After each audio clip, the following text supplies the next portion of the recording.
بسم اللہ الرحمن الرحیم۔ سورۃ فاتحہ میں اللہ کا تعارف ہے۔ اللہ تو کہہ رہا ہے میں مہربان ہوں، میں رحیم ہوں، میں پالنے والا ہوں، محبت کرنے والا ہوں، اور ہم نے اللہ سے ڈرا ڈرا ڈرا کے لوگوں کو ویسے ہی بددل کر دیا ہے، مایوس کر دیا ہے اور خوف زدہ کر دیا ہے۔ سورۃ فاتحہ کے بارے میں حضرت علی رضی اللہ تعالیٰ عنہ کا ارشاد عالی ہے، اگر میں سورہ فاتحہ کی تفسیر لکھاؤں تو 70 اونٹوں پہ لادی جائے گی۔ 70 اونٹوں پہ یعنی ہر آیت کے لیے 10 اونٹ۔ 70 سے مراد 70 نہیں ہوتا، بے شمار، عربی میں بے شمار اونٹ۔ اور بطور ثبوت ایک واقعہ کہ ایک دفعہ تشریف فرما ہوئے اور فرمانے لگے آؤ میں تمہیں بسم اللہ کی تشریح کروں، بسم اللہ الرحمن الرحیم۔ اور عربی وہ زبان ہے جس کے حروف کے بھی مطالب اور معنی ہوتے، واو کے مطلب ہیں، با کے مطلب ہیں، تا کا۔ تو بسم اللہ کی با پہ عشاء کی نماز کے بعد درس شروع کیا، فجر کی اذان ہو گئی، با کا کبھی سفر طے نہیں ہوا تھا۔ تو میں کیا کروں گا، یا میں کیا کر سکتا ہوں، ادنا سا طالب العلم۔ لیکن اس میں ایک چیز تو میرے اللہ کا تعارف ہے۔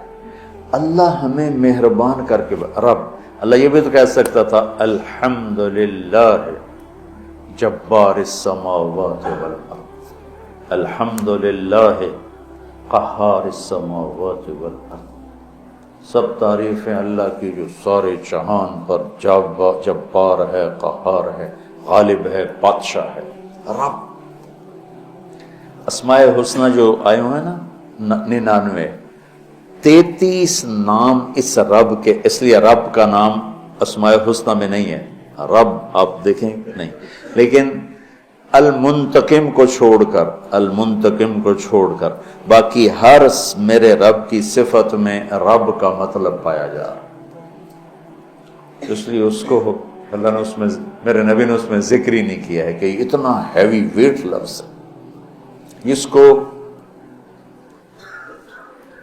اللہ تعالیٰ نے اپنے تعارف کے لیے پسند کیا کہ مجھ سے ڈرو نہیں، میں تو تم سے پیار کرتا ہوں۔ وہ پیار جو ماں اپنے بچے سے کرتی ہے وہ تو بہت تھوڑا ہے، میرے پیار کی کوئی انتہا ہی کوئی نہیں ہے۔ ماں کا پیار تو مختصر سا ہوتا ہے، اور میرا تم سے پیار لامحدود ہے۔ پہلا تعارف یہ ہے کہ وہ بہت مہربان، پالنے والے کے ساتھ ہے کہ حاکم ہے، بادشاہ ہے، رب بادشاہ کو کہتے ہیں۔ انہ ربی احسن مثوایا، یوسف علیہ السلام، انہوں نے عزیز مصر کو کہا انہ ربی، وہ میرا بادشاہ ہے، اور اس نے مجھے یہاں بہت اچھا رکھا ہے، میں خیانت نہیں کر سکتا۔ بادشاہ، مہربان، رحیم، پالنے والا۔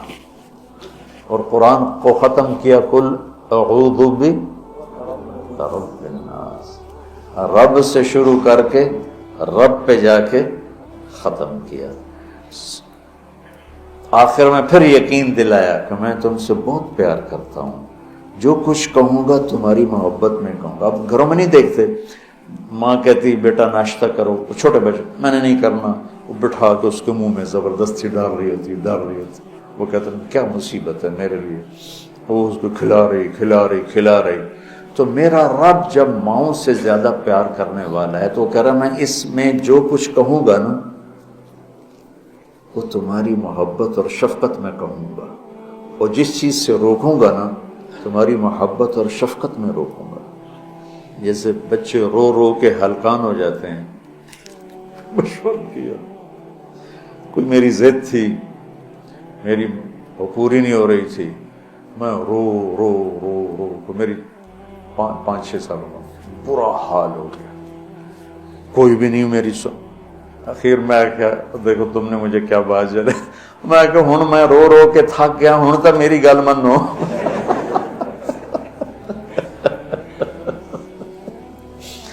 نہیں مانی گئی، کیوں؟ میرے لیے ٹھیک نہیں اور مجھے پتا نہیں۔ تو اس مقدس کتاب میں جب اللہ کہتا ہے یہ نہیں کرنا تو اس میں ہلاکت ہے، یہ کرنا ہے تو اس میں ہمارا نفع ہے۔ تو تعارف میں اللہ نے اپنے ربوبیت، اپنے رحم کو، اپنی مہربانی کو اس خوبصورت انداز میں ذکر کیا کہ دل کھنچتا ہے، اور اتنے حسین انداز میں پیش کیا اپنا تعارف۔ جیسے یہ کئی ساتھی کہتے ہیں جب آپ ہمیں کوئی واقعہ سناتے ہیں تو ہمیں لگتا ہے جیسے وہ ہمارے سامنے ہو رہا ہے۔ وہ میں نے ایک دفعہ یہاں چنگیز خان کی تاریخ بتائی تو مولانا عدنان صاحب کے آئے ہوئے تھے چچا زاد، تو وہ بڑے جولی سے ہیں۔ وہ بعد میں کہنے لگے جب مولانا صاحب چنگیز خان کو بیان کر رہے تھے تو میں ڈر گیا، مجھے لگا جی میں پیچھوں بیٹھا چنگیز خان۔ تو میرا رب بھی جب کوئی بیان کرتا ہے تو لگتا ہے سامنے آ گیا، سامنے آ گیا۔ تو اللہ نے اپنا اس خوبصورت انداز میں تعارف کرایا کہ لگا جیسے اللہ سامنے آ گیا ہے تو وہ کہتا ہے میں تیری ہی بندگی کرتا، جیسے وہ سامنے آ گیا۔ ایا ہو نہیں، ہم اس کی بندگی کرتے ہیں جس کی یہ تعریف ہے، ایا کا۔ تو نے اس طرح مجھے اپنا آپ پہچان کروایا ہے کہ مجھے لگتا ہے تو میرے سامنے ہے۔ کبھی اے حقیقت منتظر نظرا لباس مجاز میں، کہ ہزاروں سجدے تڑپ رہے ہیں میری جبین نیاز میں۔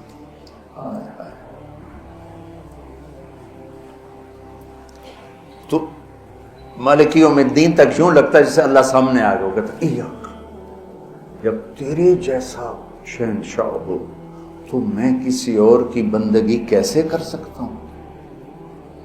جب تیرے جیسا شہنشاہ ہو تو میں تیرے سوا مدد کے لیے اور کس کو پکار سکتا ہوں؟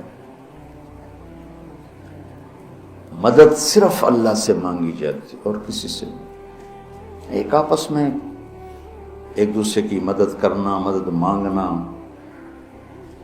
لیکن ایک ہی ذات ہے جس کے سامنے جھولی پھیلائی جاتی ہے، وہ اللہ ہے۔ ایک ہی ذات ہے جس کو پکارا جاتا ہے، اللہ ہے۔ ایاک نستعین، تیری تجھ سے مانگوں گا اور کس سے مانگوں گا؟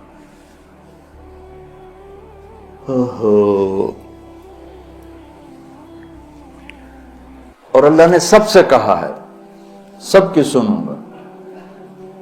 ہمارا جی حالت ہے نا، وہ جی ساڈی سندا نہیں تھوڑی موڑدا نہیں۔ ارے بھائی بے نیاز ہے اور مہربان ہے، جس کی چاہے موڑ دے، اس میں کیا؟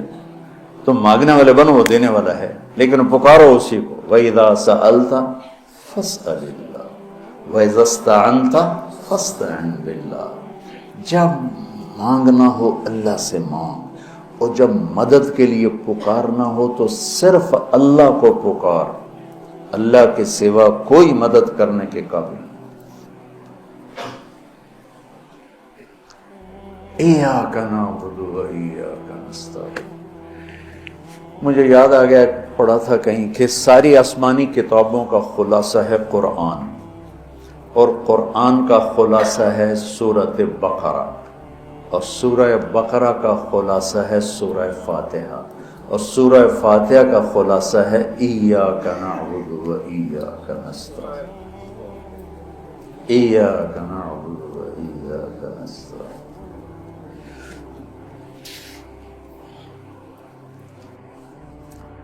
آگے ایک عجب دعا ہے، اہدنا الصراط المستقیم، یا اللہ میں سیدھا راستہ دکھا۔ جتنے انسان کے علاوہ مخلوق ہے وہ ماں کے پیٹ سے صحیح زندگی گزارنا سیکھ کے آتے، اللہ کی طرف سے ان کے اندر یہ چیز ڈلی ہوتی ہے، ان کو پیدا ہوتے ہی پتہ ہوتا ہے یہ کھانا ہے یہ نہیں کھانا، ادھر چلنا ہے ادھر نہیں چلنا، یہ دشمن ہے یہ دوست ہے۔ آج پہلے دن چوہا اپنی بل سے نکلا، اپنے کھڈ سے نکلا، سامنے بلی دیکھی بھاگ کے واپس آیا۔ اس کو اماں نے تو نہیں بتایا تھا کہ بلی تینوں کھا جائے گی،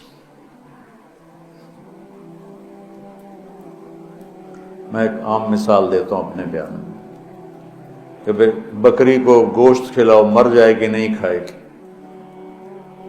شیر کو گھاس کھلاؤ مر جائے گا نہیں کھائے گا، کہ وہ اپنی زندگی گزارنے کا طریقہ ماں کے پیٹ سے لے کر آتے ہیں۔ انڈے سے نکلتے ہی چونٹی سیدھی چلتی ہے، راستہ بناتی ہے، سیدھا راستہ چلتی ہیں، پوری لائن چلتی ہے، 1 سینٹی میٹر سے آگے دیکھ نہیں سکتی، کہاں سے ہوگی؟ اللہ کا نظام، اللہ کا علم کہ ہر مخلوق پیدائشی طور پر جانتی ہے یہ کھانا یہ نہیں کھانا، اور انسان جانتا نہیں ہے، نہ دنیا میں صحیح چلنا جانتا ہے، نہ آخرت کو تو ویسے نہیں پہچانتا۔ تو اللہ نے یہ دعا فرض قرار دے دی، ہر رکعت میں یہ دعا فرض قرار دے دی، مانگو کیا؟ اللہ میں سیدھا راستہ دے رہا ہوں۔ سیدھے راستے سے ہم عام طور پر سمجھتے ہیں کہ آخرت کا سیدھا راستہ ہو، ہر پل میں مجھے صحیح کیا کرنا ہے وہ دکھا۔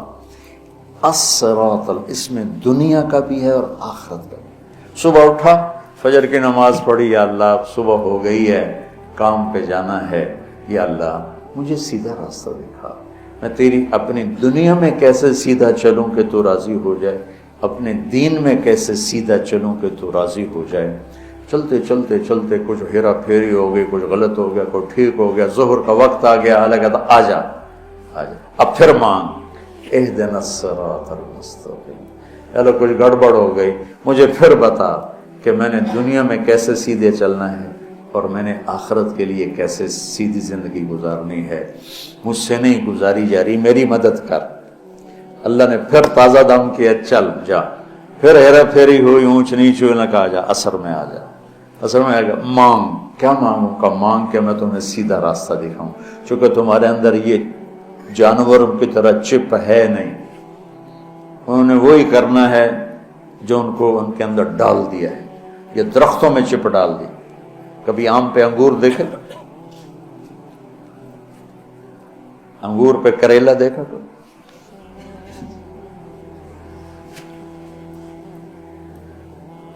کبھی شیشم پہ پھل دیکھا، اندر میں ڈال دیا گیا تجھے پھل دینا ہے، کون سا دینا ہے، کس موسم میں دینا ہے، کس رنگ میں دینا ہے، کس ذائقے میں دینا ہے، کس خوشبو میں دینا ہے، کس تاثیر میں دینا ہے۔ تو ہمیں اس میں اللہ تعالیٰ نے دونوں تاریں ڈال دی ہیں، اچھائی برائی، تو لگا آؤ پھر مانگو، عصر میں پھر مانگو، پھر جائے کو اونچ نیچ ہوئی، آ جا مغرب میں پھر مانگ۔ وہ کتنا مہربان ہے، آ جا مانگ یا اللہ، پھر گڑبڑ ہو گئی، پھر دکھا راستہ، پھر کہا چلو عشاء ہوگی آ جا۔ اب حالانکہ اب تو نے سو جانا ہے، لیکن سو رات میں کتنی برائیاں ہوتی ہیں، سب سے زیادہ برائیاں تو رات کو ہوتی ہیں، تو آ جا پھر مانگ کہ میں تیری رات صحیح گزروا دوں، تیرا ہر پل صحیح گزروا دوں، اور پھر آخرت کا راستہ بھی تجھے صحیح دکھا دوں۔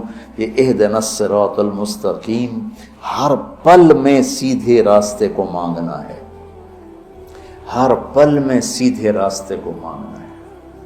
اور صراط چوڑے راستے کو کہتے ہیں، مستقیم سیدھے راستے کو کہتے ہیں۔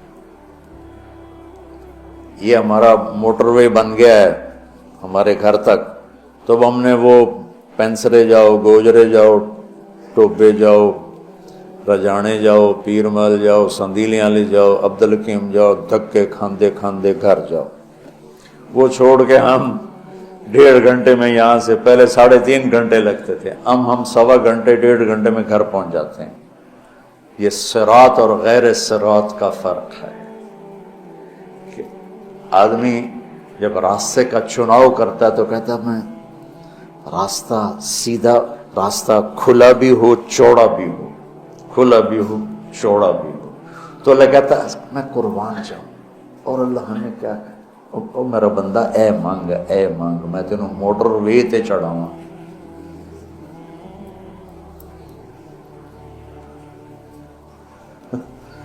میں تجھے موٹر وے پہ چڑھانا چاہتا ہوں، تو بولے دی جھگی دی گلیاں پھردا کرنا،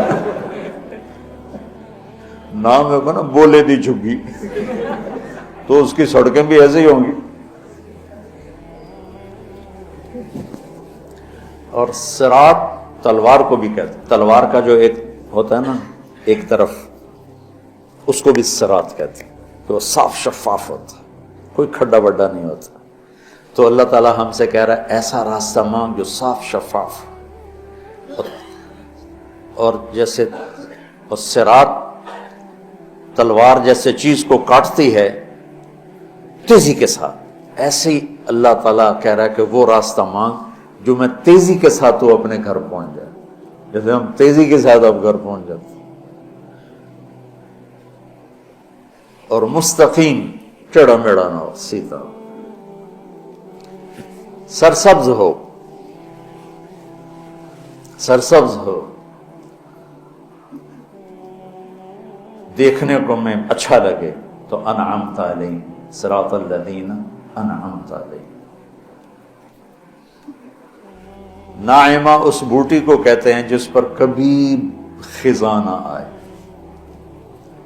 وہ پودا جس پر ہمیشہ ہریالی رہے، وہ ناعمہ ہے۔ وجوہ یومئذ، کبھی ان پہ کوئی خزاں نہیں آئی۔ تو اللہ کہہ رہا ہے صرف روڈ نہ مانگ، سرسبز بھی مانگ، کہیں چاہ پیو، کتے کافی پیو، کتے بہ کے گپا مارو۔ وہ کوئٹے والا راستہ نہ مانگ، کالے پہاڑ سارے راہ ویک ویک کے بندہ برباد ہو جائے۔ کہ ایسا راستہ مانگ جس میں سبزہ ہو، ہریالی ہو، باغ باغیچے ہوں، گل و گلزار ہو، اور تجھے پتہ بھی نہ چلے، اور تیرا راستہ طے ہوتے ہوتے ہوتے تو مجھ تک آ جائے۔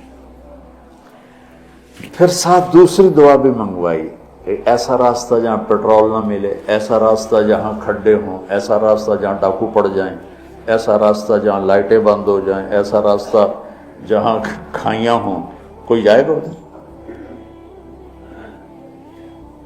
ایک دفعہ ہم جا رہے تھے، رحیم یار خان جا رہے تھے، اور جا رہے تھے ادھر راجن پور سے آگے خواجہ غلام فرید رحمۃ اللہ علیہ کا جو ہے شہر، کیا مٹھن کوٹ مٹھن، تو وہ ہم نکلے گپوں میں، ہماری زمیندارہ جماعت، ہمیں یاد ہی نہ رہا بھائی ذرا وہ بھی دیکھ لیں کہ تیل بھی ہے کہ نہیں۔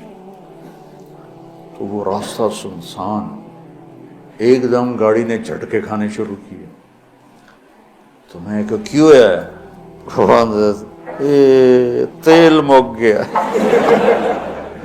مر گئے تھے، وہی تو تیل پیٹرول پمپ بھی کوئی نہیں، کی بننا ہے کوٹ میں ٹن تائیں دھکا لا بھی ہے، لیکن شہنشاہ کی مدد ساتھ ہوتی ہے اللہ کے راستے میں۔ ہماری گاڑی اپنے دھکے میں چلتے چلتے دیکھا تو آگے پیٹرول پمپ، اس پہ چڑھ گئی تو ہم نے اللہ کا شکر ادا کیا۔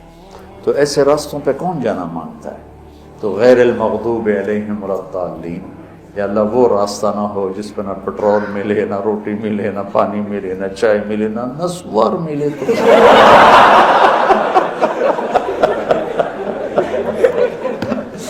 چلو آج سورۃ فاتحہ کافی۔